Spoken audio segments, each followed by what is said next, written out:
Palavra da Verdade, com Hernandes Dias Lopes. E hoje eu quero partilhar com vocês o texto que está na primeira carta de Paulo aos Tessalonicenses. Tessalonicenses capítulo 4.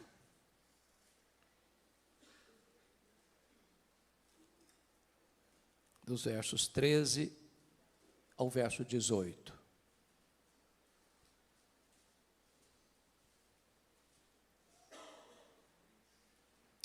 Primeiro Tessalonicenses 4, 13 a 18, lido o texto, mantenha a sua Bíblia aberta comigo, por favor.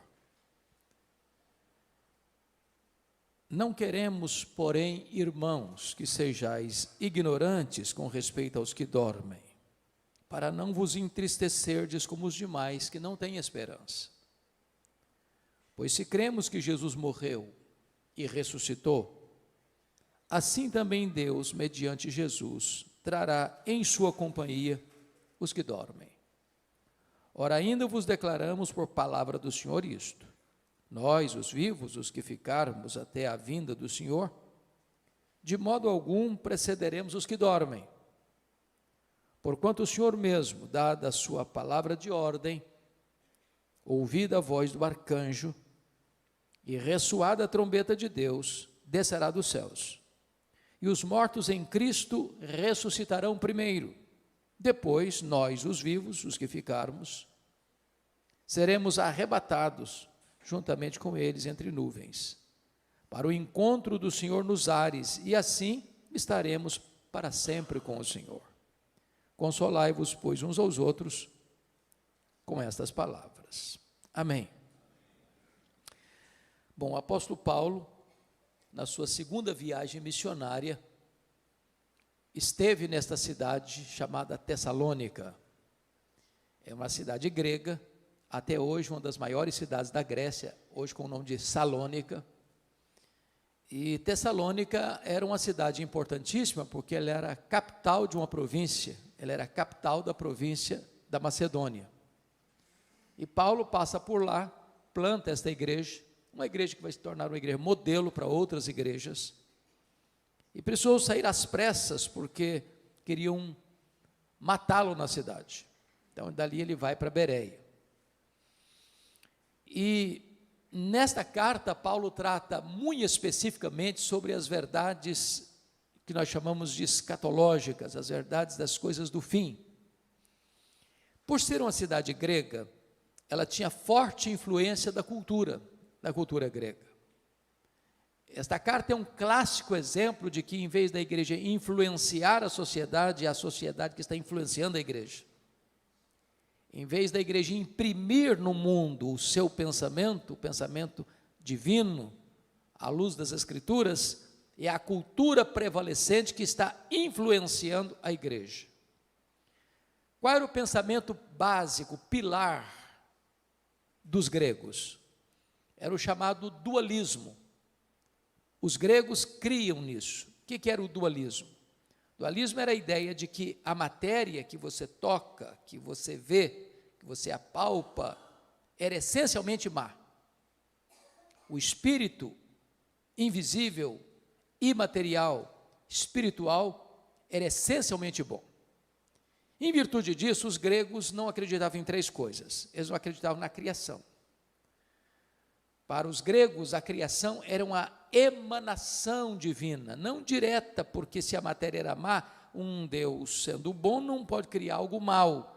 Então a criação veio a ser as últimas emanações da divindade, que já não tinha mais conexão com a divindade, porque na cabeça dos gregos a matéria era má. Então eles não acreditavam na criação. Claro, eles não acreditavam na encarnação, que para eles Jesus não podia ser Deus e homem ao mesmo tempo, porque já tinha um corpo material, e se para eles a matéria era má, ele não podia ser essencialmente bom. Se ele não podia ser essencialmente bom, ele não podia ser Deus. Então negavam também a divindade de Cristo, a encarnação de Cristo. Mas, finalmente, os gregos negavam a ressurreição. Na cabeça dos gregos, quando alguém morria, a morte era aplaudida por eles, porque na cabeça deles, a alma imaterial estava presa num cárcere, numa masmorra chamada corpo. Então, quando alguém morria, na cabeça dos gregos, aquela alma que estava prisioneira no cárcere chamado corpo, era liberta.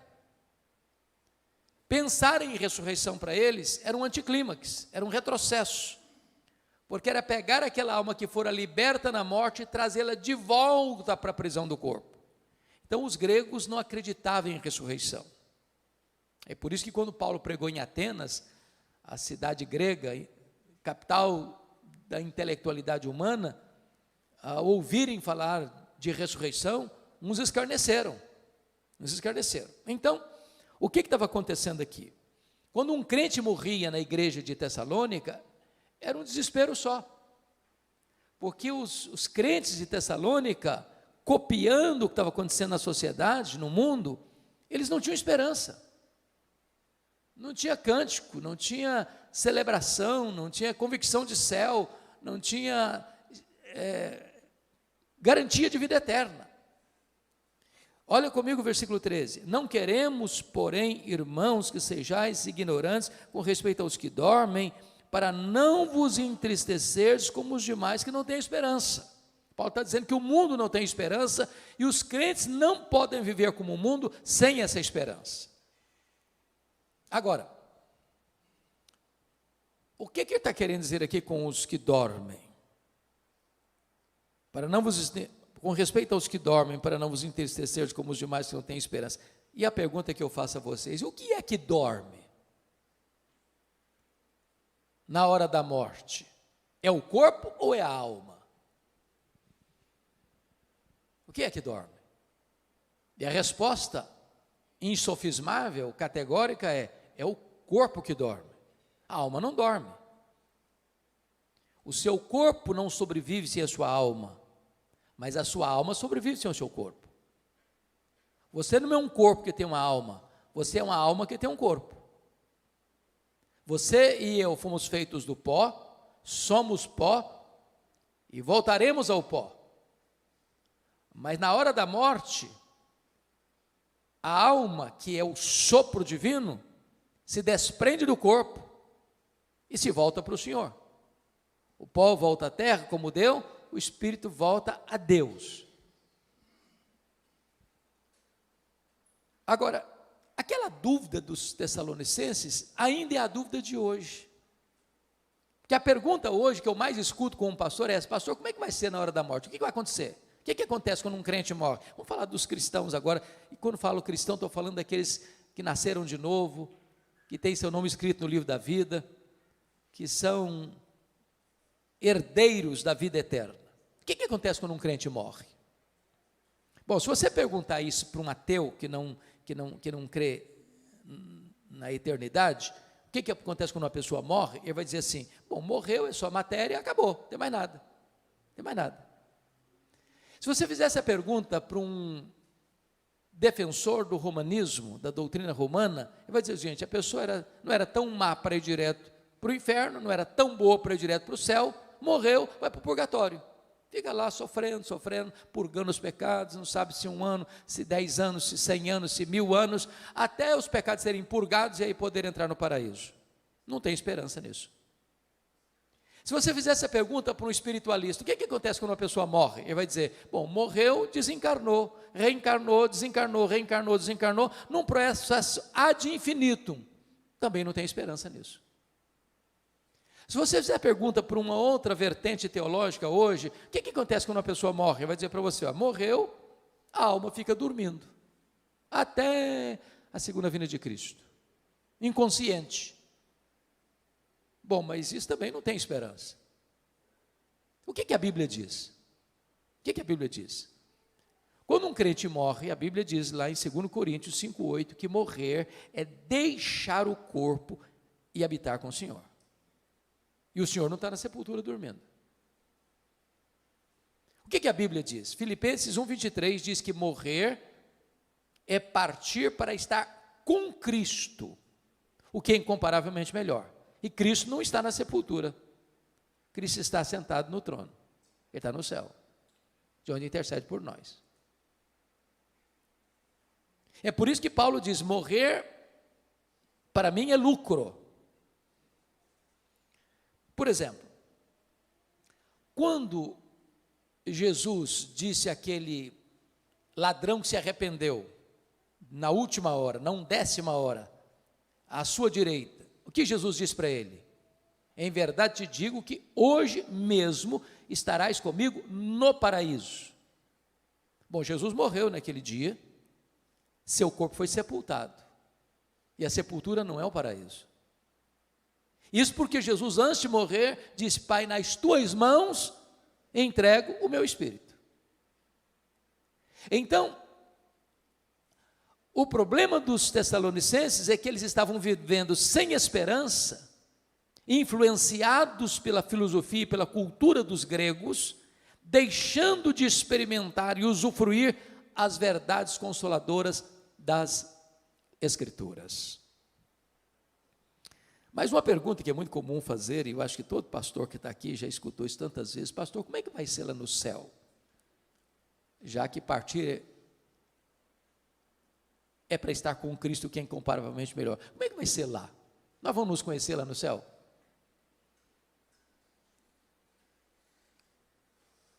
E a resposta óbvia é claro que nós vamos nos conhecer no céu. É claro. O céu não é retrocesso, o céu é glorificação. Então preste atenção nisso. Aqui você e eu não nos conhecemos direito. Se eu não sei quem aqui está casado há mais tempo. Vamos imaginar que tem aqui no auditório uma pessoa que tem 50 anos de casado. Se eu perguntar para essa mulher assim: você conhece o seu marido? Ela vai responder assim: estou começando a conhecer. Se eu perguntar para o marido: você conhece a sua mulher? Eu falei: rapaz, eu estou arranhando ainda a superfície para conhecer. Os gregos diziam assim: conhece-te a ti mesmo. Os gregos estavam errados. Nem você, nem eu nos conhecemos. Só Deus nos conhece. Eu não sei quanto a você, mas de vez em quando eu fico escandalizado comigo mesmo. Você não fica, não? Falei: meu Deus, mas sou eu que estou pensando nisso, não é possível. Você e eu não nos conhecemos. Agora, lá no céu, sem as limitações que nós temos aqui, de tempo, de espaço, de conhecimento, nós vamos nos conhecer. Pense só comigo, imagine você conviver com alguém a eternidade inteira sem saber quem ela é. Faz sentido isso? Não faz o mínimo sentido. É óbvio que nós vamos nos conhecer. Agora, um detalhe, lá no céu não vai ter as mesmas realidades que aqui. Por exemplo, Jesus disse que lá no céu nem se casa, nem se dá em casamento.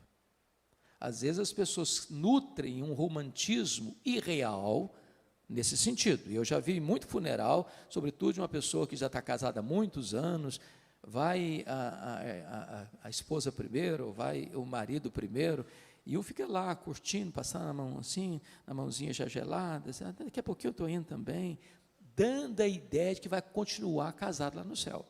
Não vai, não. Casamento é só para essa vida. Aproveita, porque depois não tem mais. Alguém diz: ufa, até que enfim também. Ah, que pena, podia prosseguir. Não vai prosseguir. Então, casamento é só para essa vida. É por isso que a Bíblia diz que tem um curso aí, que o curso é bom, mas o título não é bom. Casados para sempre. Não é verdade isso, não tem casados para sempre. O curso é bom, mas o título, penso eu, não foi feliz. Porque a Bíblia diz que casamento é até que a morte o separe. Então lá no céu não tem casamento. Segunda coisa, lá no céu nós não vamos ser famílias nucleares.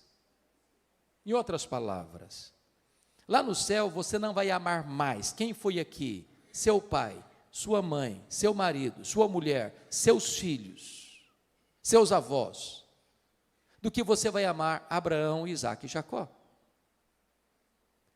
Lá nós não vamos ser famílias, José, Pereira, Silva, Oliveira.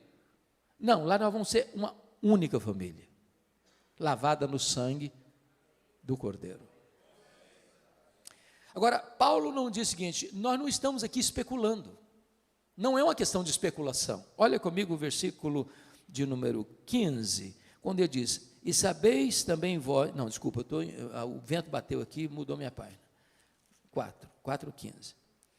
Ora, ainda vos declaramos por palavra do Senhor isto, não é especulação, não é uma teoria, não é uma opinião de um teólogo, é revelação de Deus. Isso é o que Deus revelou. Então, a grande pergunta aqui, meus amados, é: onde está a nossa garantia dessa esperança? Qual é a base da nossa esperança? E o apóstolo Paulo vai responder nesse texto, no verso 16, é a parousia. Ora ainda, versículo 16, porque o Senhor, porquanto o Senhor mesmo, dada a sua palavra de ordem, ouvida a voz do arcanjo, e ressoada a trombeta de Deus, descerá dos céus. Então você e eu cremos que Jesus vai voltar. Esse é o pináculo da nossa fé, esse é a acrópole da nossa esperança, esse é o ponto culminante da nossa convicção, é a consumação da nossa salvação. Porque notem bem, nós já fomos salvos, nós estamos sendo salvos e nós seremos salvos. Com respeito à justificação, nós já fomos salvos. Com respeito à santificação, nós estamos sendo salvos.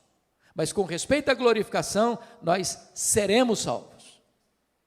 Essa é a nossa convicção. Jesus vai voltar. Ele vai voltar. E não tem corte humana, por mais egrégia que ela seja, que possa cancelar essa agenda. Essa agenda não está estabelecida na terra, nem pelos homens, ela está estabelecida no céu, pelo próprio Deus. Ele vai voltar. E a pergunta é: como ele vai voltar? Primeiro, ele vai voltar pessoalmente. Está lá em Atos 1, versículos 9 a 11, que quando ele está subindo entre nuvens, 2 anjos descem, e os discípulos perguntam, e eles perguntam para os discípulos, estão olhando: varões galileus, por que estáis olhando para as alturas? Esse mesmo Jesus que vi subir, do mesmo modo, descerá. Ele não vai enviar um embaixador, não será Gabriel, não será Miguel, não será um arcanjo, não será um querubim, ele mesmo voltará pessoalmente. Segundo, como ele voltará? Ele voltará visivelmente. Lá em Apocalipse 1,7 diz que todo olho verá, até aqueles que o traspassaram. O que significa isso? Até aqueles que o traspassaram. Lá em João 5, 28 e 29 diz que todos os mortos, quando ele voltar, ouviram a sua voz e sairão dos túmulos, uns para a ressurreição da vida, outros para a ressurreição do juízo. Aqueles que cuspiram em Jesus, aqueles que esbordoaram a cabeça de Jesus, aqueles que crucificaram Jesus, aqueles que zombaram de Jesus, vão ter que ressuscitar quando ele voltar, e vão ter que ver Jesus na sua glória, na sua vinda. Vai ser o evento mais público da história, não importa o fuso horário. Agora é exatamente 10 horas e 6 minutos no Brasil, exatamente agora são 10 horas e 6 minutos da noite, lá no Japão. Não importa se de dia, se de noite ou se à tarde. E Jesus, quando disse isso, estava exatamente trabalhando a questão dos fusos horários, porque se Jesus volta de noite para nós, é volta de dia lá para a Ásia, se é volta de dia lá para a Ásia, é volta de noite para o Brasil. Não importa onde a pessoa esteja, em que fuso ela esteja, todo olho o verá. Vai ser o evento mais público da história. Mas em terceiro lugar, como ele voltará? Ele voltará audivelmente, porque o versículo 16 nos informa que, ouvida a voz do arcanjo, ressoada a trombeta de Deus, ele descerá dos céus. Ou seja, vai ser com o maior alarido da história. Não tem um arrebatamento secreto que ninguém viu, ninguém percebeu. Não, é público, é visível, é audível. Não haverá caverna tão profunda, não haverá deserto tão inóspito, não haverá montanhas tão geladas, onde as pessoas estejam que não ouçam o ruído, o alarido, a publicidade desse som, quando Jesus voltar para buscar a sua noiva, a sua igreja. como Jesus voltará. Quarto lugar, ele voltará repentinamente. Diz no sermão profético de Jesus que vai ser como um relâmpago que risca os céus do Oriente ao Ocidente. Quando está chovendo muito, está dando uma tempestade, você vê relâmpagos e você escuta trovões. Qual que acontece primeiro? O relâmpago ou o trovão? Ambos ao mesmo tempo. Você vê o relâmpago primeiro, porque a velocidade da luz é maior do que a velocidade do som. Então, um relâmpago ele risca os céus num átimo de tempo. Vai ser com essa rapidez. Paulo, em 1 Coríntios 15, vai comparar como um abrir e fechar de olhos. Quantas vezes você abre e fecha os olhos por dia? Você não sabe. É automático. Aliás, Paulo vai usar uma palavra lá em 1 Coríntios 15, num momento, e a palavra momento no grego é a palavra átomos, de onde vem a palavra portuguesa átomo. Vai ser com esta rapidez, faiscar de uma estrela, o dardejar da cauda de um peixe, ou o abrir e fechar de olhos, que Jesus voltará. Sabe o que significa isso? Não dá para se preparar de última hora. Não dá para encher a botija de azeite na última hora. Ou você está preparado agora, ou você será pego de surpresa. Quinto lugar, como Jesus voltará? Ele voltará não só repentinamente, mas ele voltará também inesperadamente. Vai ser como um ladrão.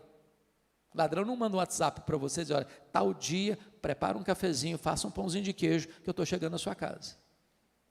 Ele chega de que maneira? De que maneira? Inesperadamente. Você não está aguardando, você não está esperando, e ele chega. Sabe o que significa isso? A volta do Senhor Jesus não será um dia óbvio. Todos aqueles, irmãos, que marcaram a segunda vinda de Cristo, desculpem da expressão bem brasileira, quebraram a cara. Se frustraram. Porque a agenda não está na terra. É da economia da soberania do Deus Pai.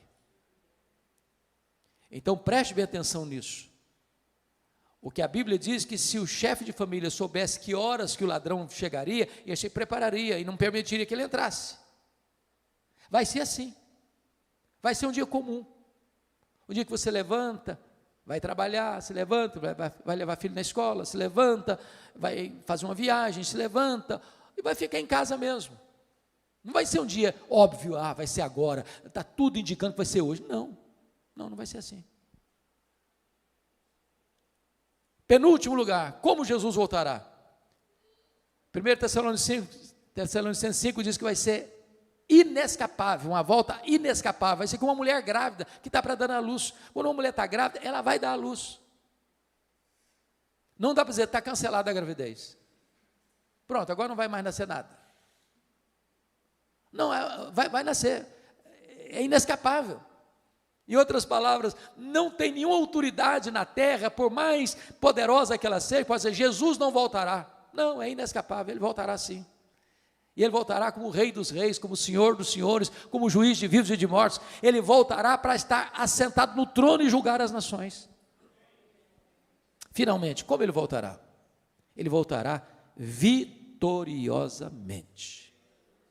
Ele voltará para matar o anticristo com o sopro da sua boca. Ele voltará para lançar no lago do fogo o anticristo e o falso profeta. Ele voltará para jogar o diabo no lago do fogo, para ser atormentado para toda a eternidade. Ele voltará para lançar no lago do fogo o inferno e a morte. Ele voltará para lançar no lago do fogo todos aqueles cujos nomes não foram encontrados no livro da vida. Ele voltará para colocar todos os inimigos debaixo dos seus pés. Ele voltará para reinar com a sua igreja para sempre e sempre e sempre. É uma vinda vitoriosa. Isso é um pilar da nossa esperança. Jesus voltará. E é curioso que Paulo diz assim, preste bem atenção nisso. Versículo 15, ora ainda vos declaramos por palavra do Senhor isso, nós os vivos, os que ficarmos até a vinda do Senhor. Paulo era o maior teólogo. e é ainda considerado o maior teólogo da história do cristianismo. Mas ele esperava a segunda vinda de Cristo para os seus dias. Há muitas pessoas que hoje, do alto da sua sapiência teológica, dizem, não, esquece, vai demorar mais de 500 anos ainda, vai demorar mais de 1000 anos ainda. Nenhum de nós tem essa autoridade para dizer isso. Aliás, nós deveríamos estar na ponta dos pés, na linguagem de Pedro, na segunda carta, capítulo 3, aguardando e apressando o dia da vinda do Senhor, e dizendo, Maranata, ora vem, Senhor Jesus.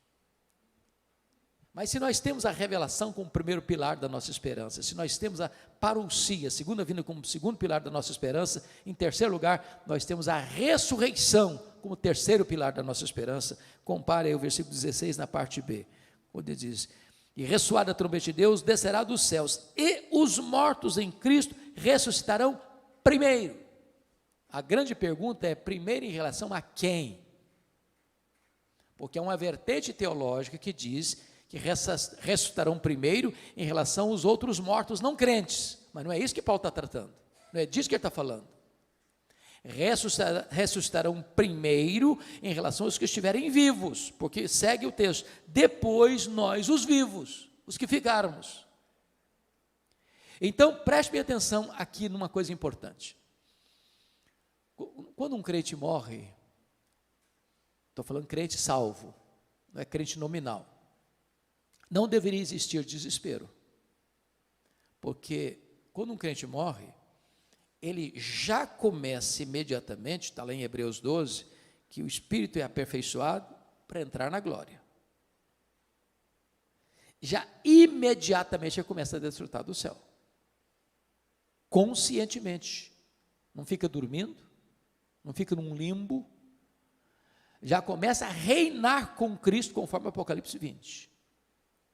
Quando Jesus voltar, cronologicamente falando, aqueles que já estão lá com ele no céu, cujo corpo está na sepultura, dormindo, me dão nota de rodapé, abra um parênteses e eu fecho depois. Por que usa a metáfora dormindo, ou dormir no Senhor? Por que essa metáfora?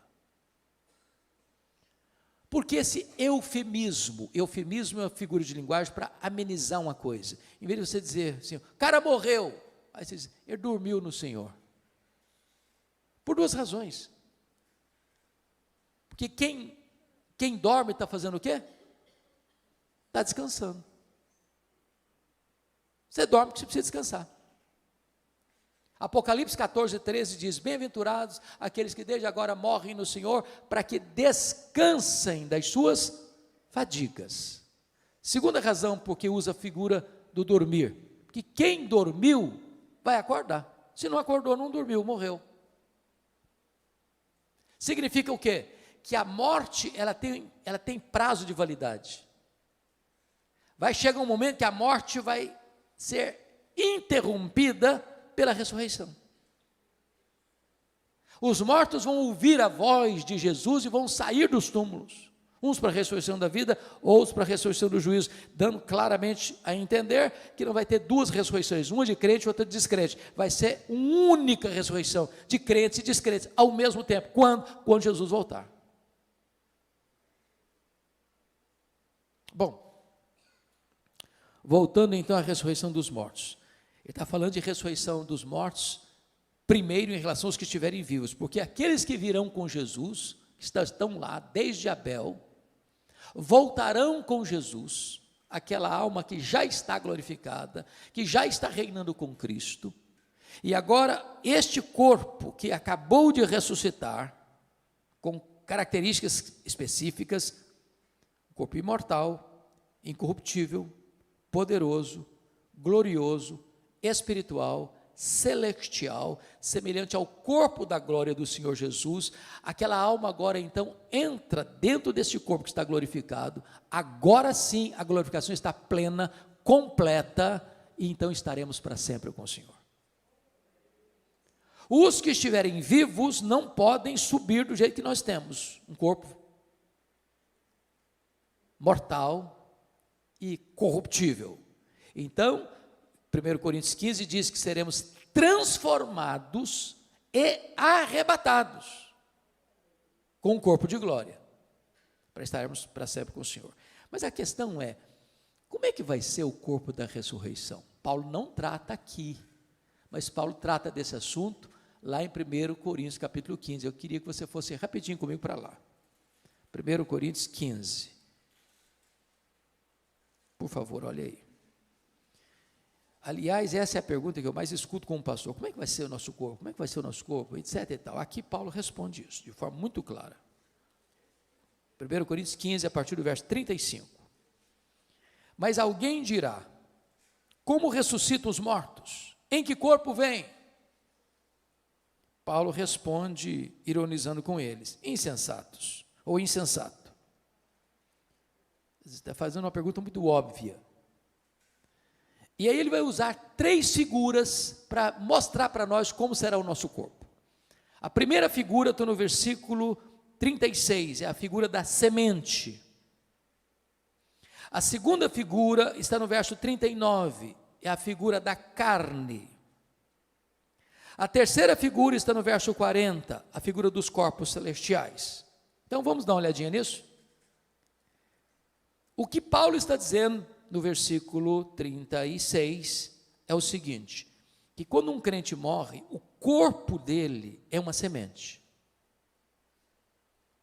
Quando você semeia na terra uma semente de milho, de feijão, de soja, o que vai brotar dali tem a mesma natureza, mas não é a mesma coisa.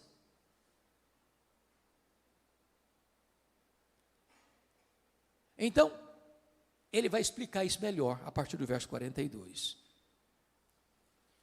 Ele diz assim: semeia-se corpo na corrupção, ressuscita-se na incorrupção. O que é isso? Esse corpo seu e meu aqui, ele nasce, cresce, envelhece e morre. Às vezes a pessoa morre no processo, né? Morre na infância, morre na juventude, morre na fase adulta. Mas ele tem um prazo de validade. Esse corpo nosso aqui fica velho, cansado, senil, caquético e morre. Esse corpo aqui tem fraquezas que vão se avolumando. Por exemplo, nós temos fraquezas físicas, querendo ou não, o tempo vai esculpindo em nosso rosto algumas rugas indisfarçáveis. Falando baixinho, as mulheres são mais espertas do que os homens. Elas driblam isso um pouco melhor com um bom cosmético. Às vezes se acorda de manhã, é um caos. Depois de um bom cosmético, vira um cosmos. Daqui a pouquinho uma cirurgia plástica ajuda muito. Mas chega uma hora que ainda que o famoso cirurgião plástico Pitangui ressuscitasse dos mortos, não teria mais jeito. As mãos já estão trôpegas, os joelhos bambos, as pernas fracas, os olhos embaçados. E diz os entendidos que cada fio de cabelo branco que brota na sua cabeça é a morte chamando você para um duelo. Eu acho que até um exército acampado ao meu redor. Temos fraquezas físicas. Os seus fugiram todos, mas a barba está aí para não deixar você escapar. Temos fraquezas emocionais. Há momentos na vida que você se desespera. E você nem consegue chorar, você só consegue gemer e dizer, meu Deus, eu não aguento mais. Temos fraquezas morais. Você e eu já prometemos para Deus, com lágrimas nos olhos, meu Deus, eu não vou cometer mais esse erro, eu não vou cometer mais esse pecado. E daqui a pouco você se flagra cometendo o mesmo erro, o mesmo pecado. Não é porque faltou para você sinceridade, não, faltou para você poder. Somos fracos. Temos fraquezas espirituais, somos um ser ambíguo, paradoxal, contraditório. O bem que queremos fazer não fazemos, o mal que não queremos praticamos. Somos fracos. Eu, quando passo pelas livrarias, e eu faço isso praticamente toda semana, procurando ver o que está saindo de novo, e vocês todos sabem que os livros mais publicados no Brasil e no mundo são livros de autoajuda. São livros que dizem assim para você: você é forte, você tem a força, você é um gigante, basta você acordar, você é um gigante. E a Bíblia diz exatamente o contrário. A Bíblia diz que nós somos fracos, mas muito fracos. A Bíblia diz que Deus conhece a nossa estrutura e sabe que somos pó. Então, esse corpo aqui, não adianta congelar, não adianta inventar. Não, ele vai envelhecer mesmo. Vai ficar enrugado mesmo. E quem não quiser ficar velho, é só morrer na infância também, está resolvido o assunto. Então, a semente que você joga é de um corpo corruptível. Mas o que vai brotar da sepultura na ressurreição é um corpo incorruptível. Não vai ficar velho, não vai ficar cansado, não vai ficar doente, não vai ter defeito físico, não vai ter estresse. É um corpo incorruptível. Segundo lugar, olha o que está acontecendo no verso 42. Semeia-se em desonra, ressuscita-se em glória. Ô irmãos, vocês que são crentes há muito tempo, ou os pastores aqui presentes, quantas vezes você e eu já visitamos um crente querido numa CTI de hospital, já há anos internado. Maurício está aqui, e seu vovô, irmão tão querido, Lair Boechat. Quantos anos, Maurício, você ficou 7 anos em coma. 7 anos em coma.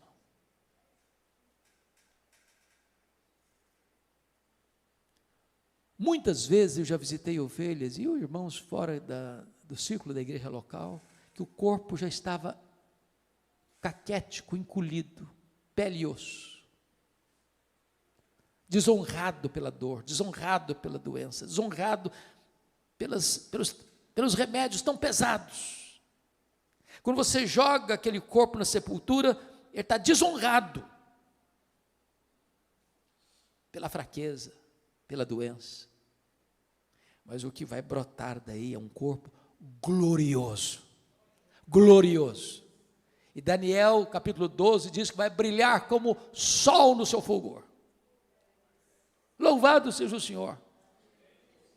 Então fique tranquilo, você vai ter um corpo perfeito. O corpo da ressurreição não vai brigar nem com o espelho, nem com a balança.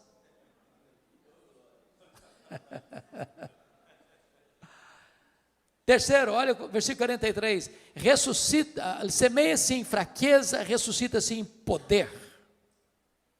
Eu acho incrível, irmãos, o ciclo da vida. Nasce um bebê, pensando lá na roça. Eu fui criado na roça, então alguns aqui também, possivelmente, de igual modo. Nasce um bezerro lá no pasto, ele nasce meio tronchozinho. Daqui a pouquinho, o bichinho já está de pé, daqui a pouquinho já está mamando, daqui a pouquinho já está correndo. Nasce uma criança, é 100% dependente. Chega um ano, totalmente dependente. E aí, de repente, cresce, começa a andar, começa a correr, de repente um adolescente, vaidoso, um jovem com os músculos tonificados, daqui a pouquinho já está adulto, já está andando mais assim, mais moderadamente, daqui a pouquinho já não corre mais, daqui a pouquinho os passos já estão mais lentos, daqui a pouquinho está precisando de uma muleta, daqui a pouquinho está precisando de uma cadeira de rosa, daqui a pouquinho está precisando de uma maca, daqui a pouquinho já está, mais do que um bebê, totalmente dependente de novo. Semeia-se em fraqueza, ressuscita-se em poder. Você quer saber como é que vai ser o nosso corpo poderoso? Olha o corpo de Jesus ressurreto. Ele entrava numa casa fechada, sem precisar abrir a porta. Ele saía lá de Jerusalém e aparecia lá na Galileia, 154 quilômetros, sem precisar percorrer o trecho. Ele foi assunto aos céus com o seu corpo glorificado. Agora deixa eu fazer uma perguntinha. Onde fica o céu? A que distância o céu está da terra? O nosso universo, O nosso universo, diz os estudiosos, tem mais de 93 bilhões de anos-luz de diâmetro. Sabe o que significa isso?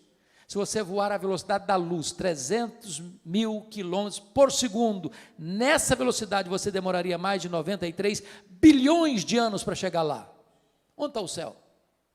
Pergunto a vocês, com que velocidade Jesus voltou para o céu? Velocidade da luz? 300 mil quilômetros por segundo?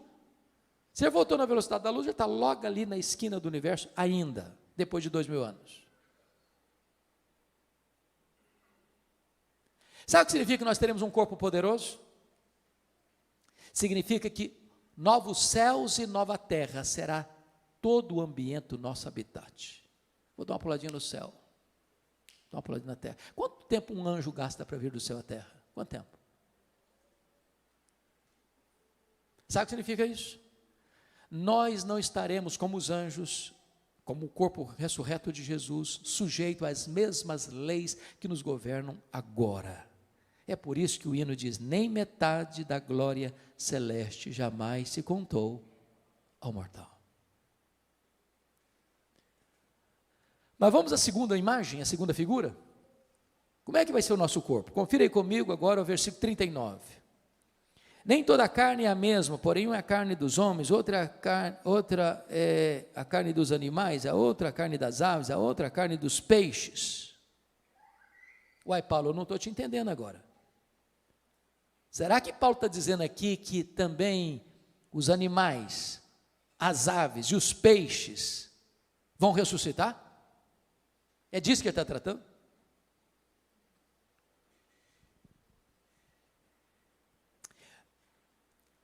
Convenhamos aqui, nós estamos vivendo uma época fascinante e ao mesmo tempo, para mim, complicada. A fase dos pets. Eu não tenho nenhum problema com quem tem pet, eu amo animais. Quem tem, diz Provérbios, tem que cuidar bem. Mas eu acho que a nossa geração está confundindo um pouquinho, está passando um pouquinho dos limites. Você acredita que tem gente que dorme com um cachorrinho na cama, debaixo do mesmo cobertor, abraçadinho?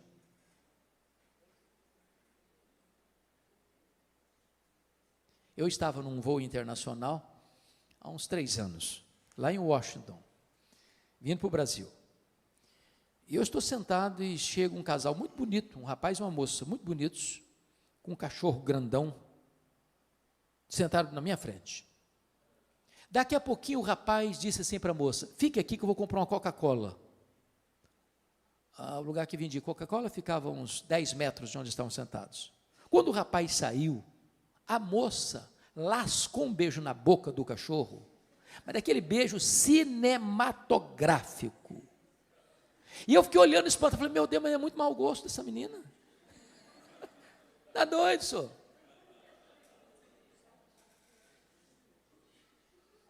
Há poucos dias uma irmã me liga, uma irmã da igreja. Falou, pastor, eu estou ligando para o senhor porque eu queria saber se a minha cachorrinha vai para o céu.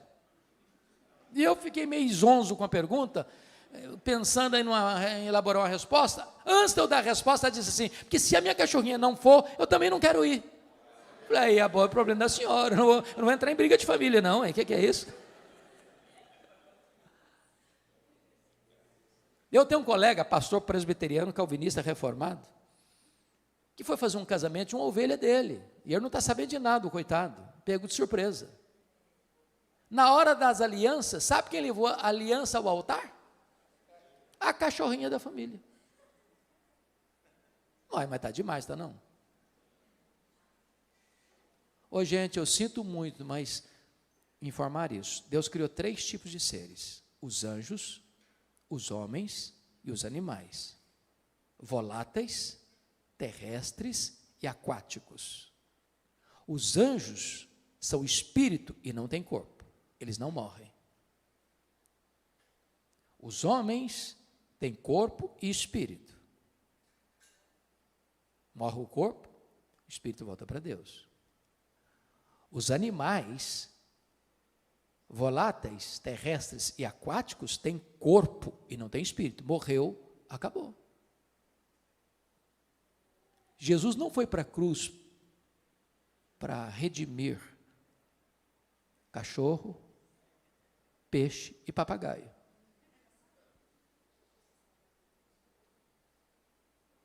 Está claro isso? Então, deixa eu ilustrar, para entender bem o que Paulo está dizendo. Um é a carne dos homens, outro é a carne dos animais, outro é a carne das aves, outro é a carne dos peixes. O que ele está querendo dizer? Então, eu vou ilustrar para você entender o que Paulo está querendo dizer.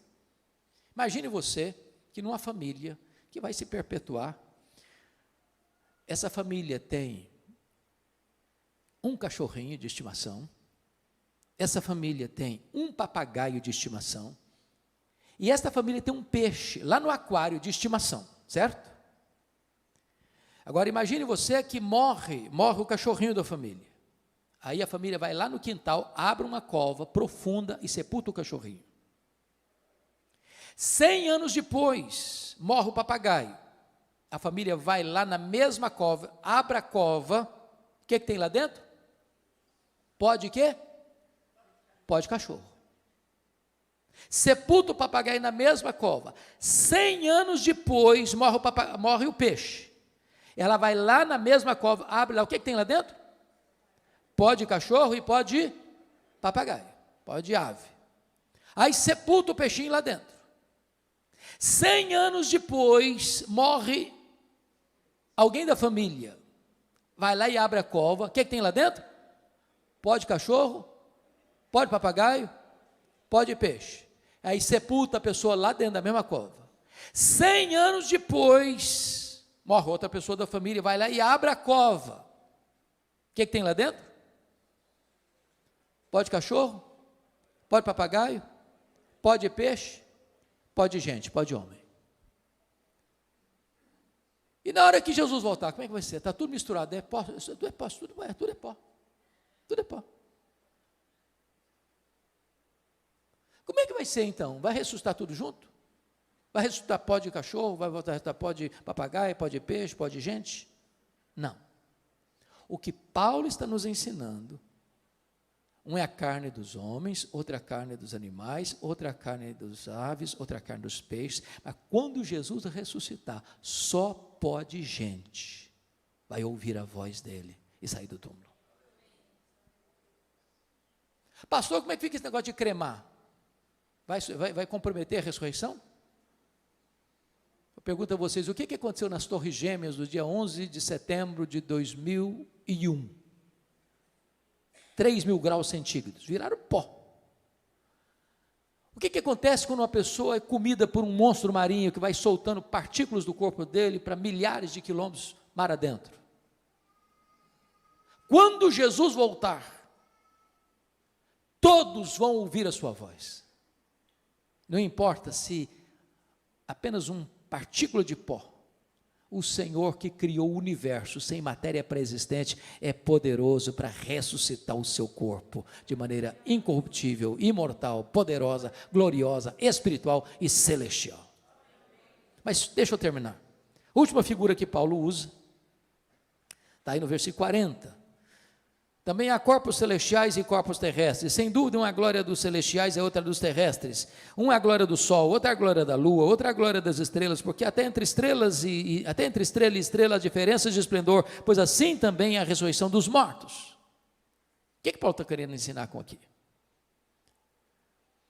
Eu creio, pastor, que ele está falando aqui daquilo que nós chamamos de galardão. Todos vão brilhar, mas nem todos vão brilhar com a mesma intensidade. Uma é a glória do sol, outra é a glória da lua, outra é a glória das estrelas, porque até entre estrela e estrela há diferença de esplendor. Assim também é a ressurreição dos mortos. Está lá em Daniel 12, que quem a muitos conduzir a justiça brilharão como o sol no seu fulgor. Eu acho aqui para nós que tem alguns crentes que vão chegar no céu meio lusco-fusco. Está escrito lá em 1 Coríntios 3, versículos 11 a 15, que ninguém pode lançar outro fundamento além daquele que já foi posto, o qual é Cristo Jesus. E eu, como prudente construtor, edifiquei sobre o fundamento. Agora, quando se edifica sobre o fundamento, você tem que escolher o material. Tem gente que escolhe material nobre, como ouro, prata e pedras preciosas. Outro vai construir com material perecível, como madeira, palha e feno. O fogo provará a obra de cada um. Se a obra de cada um provada pelo fogo permanecer, esse receberá galardão. Mas se a obra de alguém que construiu sobre o fundamento com material perecível e vai ser consumido pelo fogo, esse vai ser salvo, como que através do fogo mas não receberá galardão. Tem crente que vai entrar no céu com cheiro de fumaça.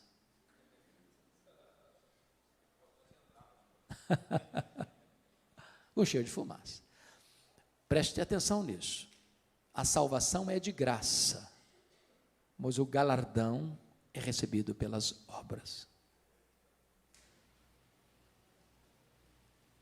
Você não foi salvo para cruzar os braços e aguardar Jesus voltar. Você foi salvo para servir, para ser um canal de bênção, para ser um embaixador das boas novas, para ser um ministro da reconciliação, para levar a esperança da salvação para outras pessoas. Voltando para Tessalonicenses para encerrar, eu só queria chamar a sua atenção que depois então da ressurreição, está escrito, eu fecho aqui agora, o que vai acontecer? E depois nós, os vivos, os que ficarmos, seremos arrebatados juntamente com eles entre nuvens para o encontro do Senhor nos ares, e assim estaremos para sempre com o Senhor. Então, revelação, parousia, ressurreição, reunião. E ele termina dizendo, consolai-vos, pois, uns aos outros, com essas palavras. Ele começa com uma igreja triste, sem esperança, por não conhecer a verdade, e ele termina com consolo, dizendo, agora vocês que foram instruídos na verdade, sejam agentes de consolo para as outras pessoas. Meus irmãos, consolo não é uma coisa que vem de dentro, não é autoajuda. Consolo é aquilo que emana de cima, que emana das Escrituras, que procede da verdade de Deus. Se nós cremos nisso, então não temos motivo para ficar desesperados. Nós temos motivo para sermos consolados e nos tornarmos em consoladores para outras pessoas. Que Deus nos abençoe. Amém.